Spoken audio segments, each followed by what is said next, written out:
जब पिछले साल इराक में आतंकी संगठन आईएसआईएस अपना पैर पसार रहा था, ठीक उसी समय अपने देश में मोदी सरकार सत्ता में आई। सत्ता में आने के 2 महीने के अंदर ही उसे भी तब इस आतंकी संगठन से जूझना पड़ा जब इराक के तिकरित के एक अस्पताल में नर्स के रूप में काम कर रही 46 भारतीय बेटियों का अपहरण कर लिया गया।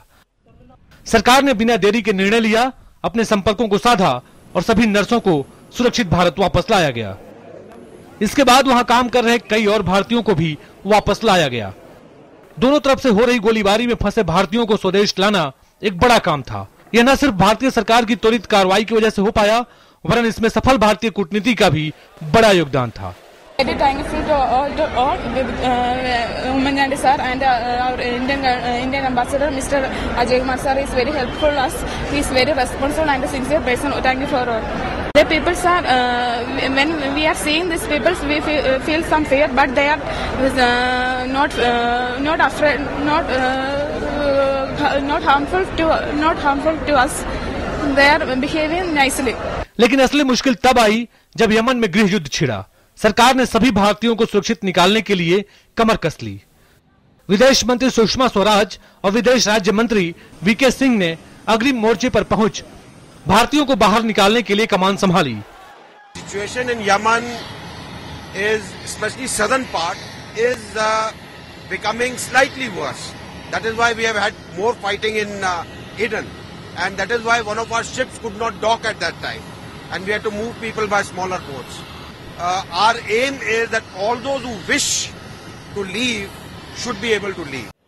खुद विदेश राज्य मंत्री वीके सिंह जिबूती और सना में रहकर वापसी का काम देखना शुरू किए।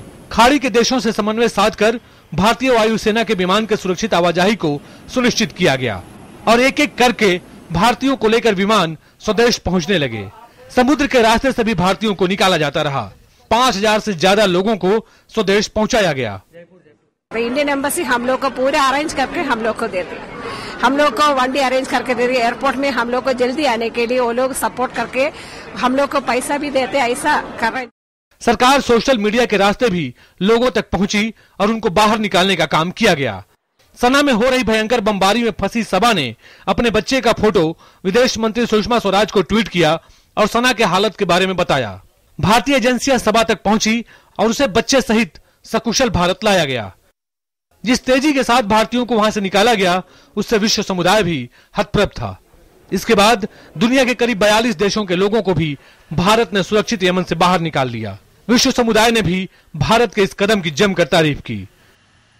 इतना ही नहीं, अफगानिस्तान में 8 माह से अगवा पादरी अलेक्सिस प्रेम कुमार को भी सरकार ने सुरक्षित वापस लाया।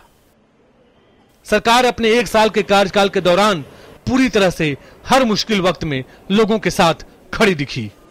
Bureau report, DD news.